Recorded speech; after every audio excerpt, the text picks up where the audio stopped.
Two names, two moments separated by more than a decade, and a question that until recently few dared to ask out loud within ecclesiastical circles.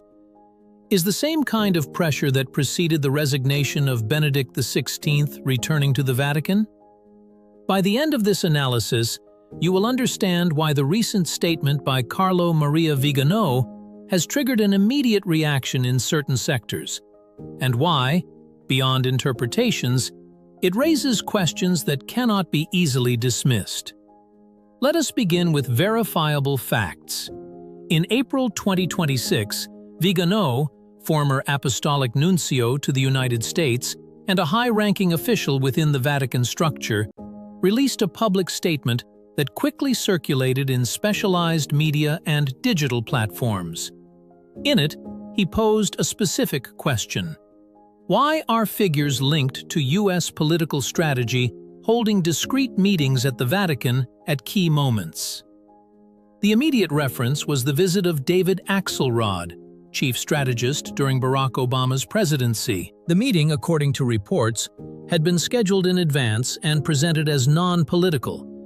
But Vigano's question is not focused on the official agenda, but on the context. Why now? Why that specific figure? And why do these kinds of meetings attract so much attention within certain ecclesiastical circles? To understand this, we must go back. The resignation of Benedict XVI in 2013 was an extraordinary event, not because it was legally possible, it is predusmotrina in canon law, but because of its historical rarity. For centuries, the papacy had been understood as a ministry exercised until death, except in extremely rare cases. The decision was presented as a free act. But since then, multiple interpretations have emerged regarding the factors surrounding that moment. In his statement, Vigano does not directly claim proven coercion. He proposes a hypothesis based on elements he considers relevant: financial tensions, diplomatic pressures, and a complex international environment. Here we reach a technical point that is often overlooked. Canon 332, Section 2 establishes that a papal resignation must be free in order to be valid. It does not require acceptance by anyone, but it must be free from coercion. This is not a theological opinion, it is a legal norm. For that reason, any suggestion of external pressure, even if unproven, carries particular weight in canonical analysis. Now, caution is necessary. The documents cited in these arguments often come from leaks, interpretations, or partial reconstructions of complex events. A correlation between financial or diplomatic events and personal decisions does not automatically establish a causal relationship.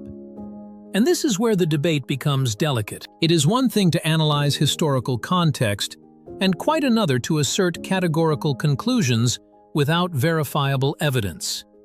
That said, there is one element that deserves attention: perception. Within certain sectors, especially those critical of recent developments in the Church, there is a conviction that external actors, political, financial, or cultural, attempt to indirectly influence the Church's direction. Is that perception correct? Not always. Is it completely unfounded? Not necessarily. History shows that the Church, as a global institution, has constantly interacted with temporal powers, from empires to modern states. These tensions have always been part of its trajectory. What has changed today is the form. Influence is no longer exercised only through direct pressure or open conflict. It may manifest through communication networks, media narratives, diplomatic relations, or even seemingly informal meetings. In that context, the figure of David Axelrod becomes relevant, not because of his presence alone, but because of what he represents: strategy, narrative, and the construction of public perception. And that brings us to the central point. Vigano is not denouncing a proven fact in judicial terms. He is suggesting the existence of a pattern, a mode of interaction between political power and the ecclesiastical environment that, in his view, may have precedence. But this is where analysis must be separated from interpretation. If every meeting between public figures is automatically interpreted as an attempt at control, we lose the ability to distinguish between legitimate dialogue and real interference. At the same time, completely ignoring historical context and power dynamics is not a serious option either. That is why this issue generates so much tension. It is not only about what did or did not happen in 2013. It is about how the present is interpreted in light of that past. And at the center of it all lies a deeper question. To what extent can the political environment influence an institution whose nature is, by definition, spiritual and autonomous? The answer is not simple. The Church does not live isolated from the world, but neither is it defined by it. In the next part, we will analyze in more detail the role of the political figures mentioned, the international context in which these meetings take place, and why certain sectors see in them more than mere coincidence. To understand why certain names generate so much concern in specific circles, it is necessary to pause and examine the context in which they operate. This is not only about individuals, but about what they represent within broader structures. David Axelrod is not a traditional diplomat, nor an academic specializing in theology or international relations. His career is tied to political narrative building, campaign management, and communication strategy in highly competitive public environments. During Barack Obama's administration, Axelrod played a central role in shaping the public image of U.S. political leadership. His field was not canon law or moral theology, but perception, influence, and strategic positioning. For that reason, his presence in the Vatican is not interpreted neutrally by everyone. Formally speaking, meetings between religious leaders and political figures or advisors are common. The Vatican maintains diplomatic relations with many countries and regularly receives representatives from various sectors. There is nothing inherently irregular about this, but the analysis goes beyond formalities. Some ask whether these meetings carry deeper significance when they occur at sensitive moments or during the early phases of a pontificate. This is where Vigano's interpretation comes in. He does not claim direct intervention or document a specific political directive. Instead, he suggests the possibility of an environment of influence, a convergence of interests, or a dynamic in which the Church is exposed to indirect pressures. However, this type of interpretation requires rigorous evaluation. There is an important distinction between interaction and control. The fact that a political figure meets with the Pope does not automatically imply a structured agenda of intervention.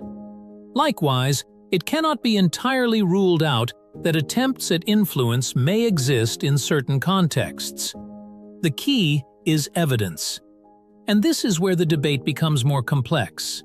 Vigano has referred to documents from leaks, diplomatic cables, and materials published by platforms like WikiLeaks. These have been used in various contexts to reconstruct relationships between governments and international actors.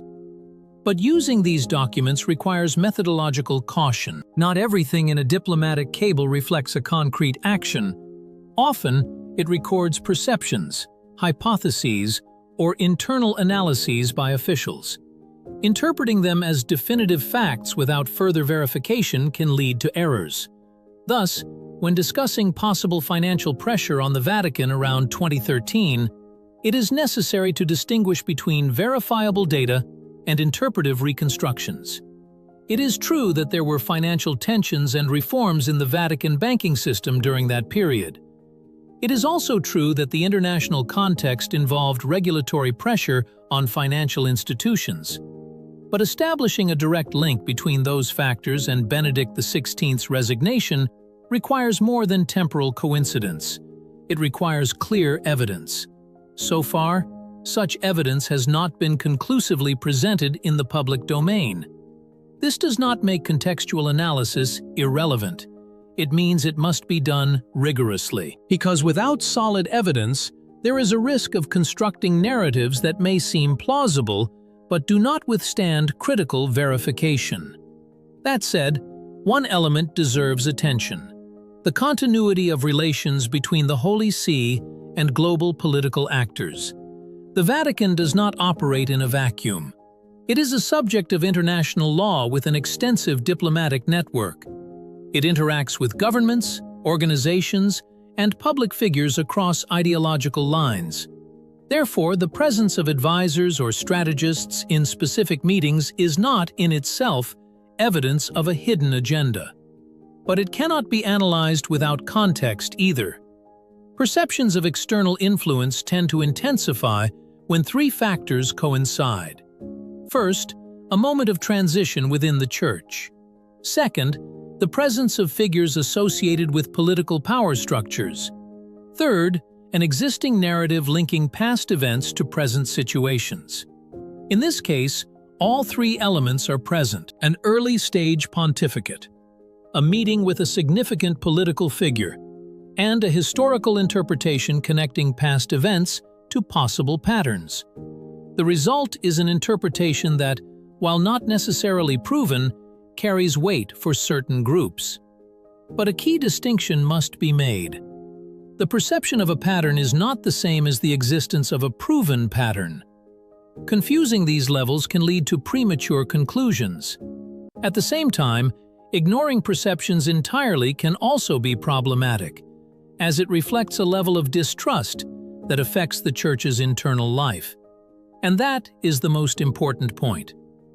Beyond whether Vigano's hypotheses are correct, the fact that they resonate indicates a real concern in certain sectors about the relationship between the Church and secular power, about institutional autonomy, and about identity in an increasingly interconnected world. That concern cannot be resolved simply by dismissing hypotheses, nor by amplifying them without evidence. It requires transparency, clarity, and coherence. In the next part, we will examine how these perceptions affect the understanding of the current papacy, their implications for ecclesial unity, and why the debate extends beyond specific names or isolated meetings. At this point, many analyses lose rigor. Coherent narratives are constructed from an internal perspective, but without a sufficient evidentiary basis to support firm conclusions. However, completely dismissing these interpretations does not resolve the issue either, because there is one element that cannot be ignored: the perception of external influence. In certain sectors, there is a conviction that global political actors seek to influence, directly or indirectly, the direction of key institutions, including the Church. Is this an unfounded theory? Not necessarily. Is it automatically true in every specific case? No. History shows that the relationship between the Church and political power has been complex from its very origins. From Roman emperors to European monarchies, from modern states to international organizations, there has always been interaction. What is different today is the form. Influence is no longer exercised only through direct pressure. It can manifest through media narratives, communication networks, personal relationships, or informal meetings. And this is where the figure of Axelrod takes on symbolic relevance. Not because there is evidence of a concrete intervention, but because he represents a type of power, the power to shape perception. That is what generates concern. Not the meeting itself, but what some interpret as the possibility of indirect influence in shaping the public narrative of a pontificate. But this is where it is important to pause, because if every interaction with a political figure is automatically interpreted as an attempt at control, the ability to distinguish between legitimate dialogue and real interference is lost. And without that distinction, analysis becomes imprecise. At the same time, denying the existence of power dynamics in the international environment would be naive. The Vatican is not an isolated institution. It is a global actor with moral, cultural, and diplomatic influence. That makes it both an interlocutor and at times a target of multiple interests. The key lies in how that interaction is managed. Is autonomy in decision-making preserved? Is doctrinal coherence maintained? Is external narrative prevented from defining internal identity? These questions matter more than any specific name, because the debate is not really about Axelrod or Vigano. It is about the relationship between the Church and power in the 21st century. And within that debate, there are two opposing risks. The first is to see conspiracy in every meeting, constructing a view in which the Church appears as a passive object of omnipresent external forces. The second is to ignore influence dynamics entirely, assuming that international interaction is always neutral. Both positions oversimplify. Reality usually lies somewhere in between, where interaction exists, but not necessarily control, where influence is present, but not absolute determination. And this is where Vigano's analysis finds its impact. Not because it proves a definitive thesis, but because it activates a question that many were already asking. To what extent can the global political environment influence the climate in which ecclesial decisions are made? The answer is not simple, but it cannot be ignored either. Because beyond specific facts, what is at stake is trust. Trust in the Church's autonomy, trust in the freedom of its decisions, trust that its identity is not defined by external pressures. When that trust weakens, every meeting becomes a source of suspicion, and that is precisely what we are seeing. In the next part, we will examine how this perception directly affects the understanding of the current pontificate and why the debate is no longer merely historical, but deeply present. At this stage, the question is no longer whether there is or is not a concrete external influence in a specific case. The question is broader, deeper, and in some sense more uncomfortable. How does the perception of such possible influence affect the understanding of the papacy today? Because the issue is not only what happens, it is how what happens is interpreted. In recent decades, the papacy has been subjected to unprecedented media exposure. Every gesture, every word, every private audience becomes an object of immediate analysis. And in that context, narrative often precedes facts. A meeting with David Axelrod, in another historical moment, would be little more than a procedural detail. Today, however, it becomes a symbol. For some, a symbol of openness to global dialogue. For others, a symbol of possible proximity to political power structures. And here, a key phenomenon appears: polarized interpretation. Within the Church, different groups do not merely analyze facts, they place them within pre-existing frameworks. Those frameworks determine the reading. Those who already suspect external influence will see confirmation in every meeting. Those who trust institutional autonomy will see normality in the same events. The event is the same. The interpretation changes. This is not new, but today it is intensified. The current pontificate unfolds in an environment where trust is not uniform. Some perceive continuity, others perceive rupture, and others perceive ambiguity. The intervention of Carlo Maria Viganò fits precisely into this climate. It does not introduce definitive proof. It introduces a question, and questions, in contexts of uncertainty, have a multiplying effect, because they do not need to prove in order to influence. It is enough that they are plausible within a pre-existing narrative. But here it is necessary to pause and be precise. Not all questions are equivalent. A question can be legitimate without implying that the implicit conclusion is correct. It can point to a real concern without providing sufficient evidence to affirm it as fact. That is why the impact of Vigano's statement is not measured by its ability to prove, but by its ability to activate concern. And that concern has consequences. The first is the perception of the Petrine primacy. In Catholic theology, the Pope is not simply an administrative leader.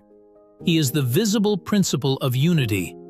His authority does not depend on political balances or external consensus. But when the idea takes hold that external actors could influence that ministry, even indirectly, the perception of that authority is affected, not necessarily in its foundation, but in how it is received.